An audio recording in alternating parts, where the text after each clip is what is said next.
Hey guys, it's me Steph and I'm a freshman student. Ang course ko po is nursing.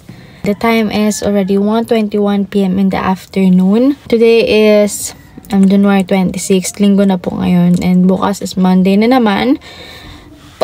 May pasok na kami. Wait lang, hindi. Naglo-loading pa sa akin na 27 na pala bukas. Parang nung nakaraan lang, New Year pa, Pasko pa, tapos ngayon. Parang katapos lang na enrollment namin ng 13 tsaka 14, tapos ngayon 27 agad. Parang ang bilis ng mga araw ng mga panahon. Hoy, wait lang. Anyways, so ayun, I'm here para magbigay sa inyo ng tips, lalo na sa mga students na gustong mag-take ng nursing, mga students na wala pang alam or wala pang any idea at all kung ano ba dapat yung mga gagawin sa nursing, as a nursing student, kung ano mga gagawin natin, ninyo, or since second sem naman na, I think I could give some tips or advices naman na to you guys para hindi na kayo mangarag or para magkaroon kayo ng konting idea kung ano ba yung mga dapat nyong gawin. Ayan. So, ayun, samahan niyo ako. So, bale, 5 tips lang yung ibibigay ko. For tip number 1 is, syempre, alamin nyo na yung mga books nyo, alamin nyo yung mga subjects nyo, para advanced reading na kayo, and para makapag-scan na kayo ng mga topics na, sige, loading. Ayun, basta yung mga topics na ninyong aralin para sa sem na yon, first sem, second sem. Ayun. Mag-search kayo, maghanap kayo sa internet. Marami naman dyan, whether it's TikTok platform or Google platform or kahit nga sa Facebook, may mga nagbebenta na ng mga advanced reviewers or ng mga subjects. Kaso may mga bayad lang yun, guys. Yung iba naman dun is 90 pesos, 99 pesos, iba 50 pesos. May nakita ko kanina 50 pesos lang sa TikTok. So, I think, mas marirefer ko sa inyo na sa TikTok na lang kayo magbili ng mga reviewers, ng mga advanced, yung mga pang-advanced reading nyo. Yan. Pangalawang tip naman that I have for you is choose your friends wisely talaga. Kasi sa buong college sa buong college journey nyo, hindi ko naman sinasabi na magkakasama pa rin kayo. Syempre, magbabago-bago yan due to may clinical rotations kayo, may mga shift kayo, may duty kayo sa hospital. Hindi naman natin masasabi na kayo pa rin magkakasama. Pero ang sinasabi ko is choose your friends wisely talaga. Choose your group of friends na sasamahan kayo through ups and downs. Nasasamahan kayo mag-review, hindi yung kayo maggala, ganyan, kung saan kayo pupunta na imbes na inaaral niyo yung oras na yon, yung panahon na yun, is nasa labas kayo, gumagala kayo. Or kung ano pang agenda yung mga hindi naman school related, diba?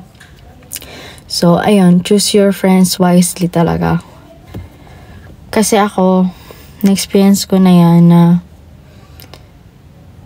andyan yung friends mo, andyan sila, pero alam mo yung hindi sila yung friends na di mo talaga kailangan. Kasi kung friends ang turing nila sa'yo, sige, sabihin natin friends ang turing nila sa'yo, pero yung makipag-compete ka and hinila mo sila pababa, hindi totoong kaibigan yun, mga par. Diba? So, yun sinasabi ko na maghanap talaga kayo ng friends or ng group of friends nyo na hihilahin kayo, sasamahan kayo pataas, paangat, naghihilahan kayo paangat, hindi yung pababa, yung nakikipag-compete sila sa inyo na wala lang kayong kaalam-alam. Ayun. Next is tip number 3 ko naman for you guys is kilalanin nyo yung mga CI nyo, mga clinical instructors nyo, or yung mga profs nyo, kung kailanganin barkadahin nyo. para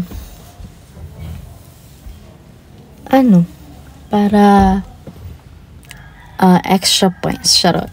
Hindi. Kilalanin niyo yung mga profs niyo para alam niyo kung paano sila magpa-test, magpa-quiz, paano sila magbigay ng projects or ng assignments. Kunwari, situational ba yan? Analyzation ba yan? Multiple choice ba yan? Modified true or false ba yung bibigay sa inyo? Ayun, lahat yan. Tip number 4 ko naman sa inyo is, ano bang tip number 4 ko na pwede ko mabigay sa inyo? So yan, tip number 4 ko sa inyo. Kung ang tip number 1 ko sa inyo kanina is mag-advanced reading kayo, for tip number 4 naman is, aralin nyo lahat ng tinuturo sa inyo on the same day. Like, iscan nyo lang para ma-refresh sa utak nyo lahat ng tinuro sa inyo. Kung pwede nga i-record nyo yung tinuro sa inyo para mapakinggan nyo, or kapag nag-uwi na kayo sa bahay, pwede nyo tingnan yung mga notes nyo. Mag-notes kayo tuwing nagle-lesson yung mga profs nyo or yung mga CI nyo, kasi magagamit nyo yan, lalo na magagamit natin lahat pagdating ng board exam.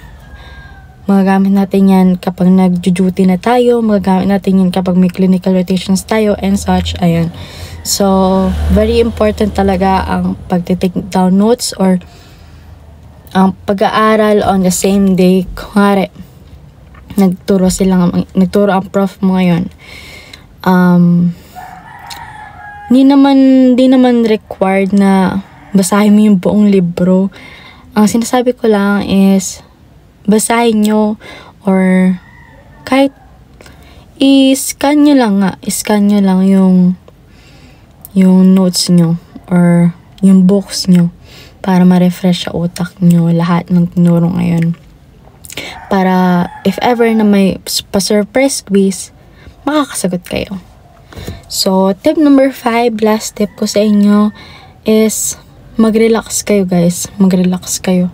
Relax in a way na pahinga kayo. Pag napagod kayo, pahinga kayo, pero tatayo din ulit. Babangon kayo ulit.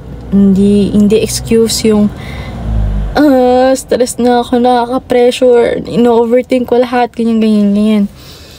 Guys, mag-relax kayo. Huwag nyo ipapressure yung sarili nyo, lalo na sa mga taong tulad ko na mahilig mag-overthink and such, ganyan. Mahilig i-pressure yung sarili. So, ayun. Kasi hindi makakatulong sa inyo yung pag-pressure sa sarili nyo, pag-stress sa sarili nyo. Kung pwede, mag-relax kayo. Kung pwede, drink water. Kapag na-stress kayo or ikalma nyo yung sarili nyo, mag-enjoy lang kayo, i-enjoy nyo yung pagiging nursing students nyo. Thank you for watching. I hope may natutunan kayo sa video na to. First time ko ganito, guys, kaya pasensya na. Okay, bye.